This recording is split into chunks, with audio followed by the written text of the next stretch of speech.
নির্বাচন তফসিল ঘোষণার পরে কেউ আর ভোটার হতে পারবে না, অথচ আমরা দেখলাম সেই আইন ভঙ্গ করে ভোটার হয়েছে আজকে আমাদের দেশ নায়ক তারেক রহমান সাহেব। অবশ্য আজকে সরকারি ছুটির দিন, একজন ব্যক্তির জন্য আজকে নির্বাচন কমিশনার খোলা আছে একজন ব্যক্তির জন্য, অথচ আমার এক কলিগ উনি ভোটার হওয়ার জন্য 3 মাস আগে আবেদন করছে, সাথে কিছু টাকাও দিতে হয়েছে নির্বাচন কমিশনে, কিন্তু উনি ভোটার হতে পারেন নাই, এখনো হতে পারেন নাই, আর হতে পারবেন না, উনি এবার ভোট দিতে পারবেন না। নির্বাচন তফসিল ঘোষণা হয়ে যায়, তখন একজন প্রার্থী, তারেক রহমান সাহেব একজন প্রার্থী, তার যে অবস্থান এখন দেশে দেখেন, আর আমাদের আরো তো প্রার্থী যারা আছে তাদের অবস্থান, অটোমেটিক জনগণ বুঝে গেছে এবার আসলে নির্বাচনটা কোন স্টাইলে হবে। বেটায় জানে না যে নির্বাচন তফসিল ঘোষণার পরে কেউ ভোটার হতে পারে না, অথচ তিনি ভোটার হচ্ছেন।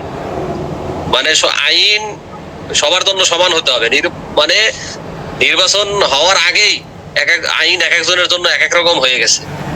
তাহলে ভোটের পরে কি হবে এবং ভোটে কি হবে।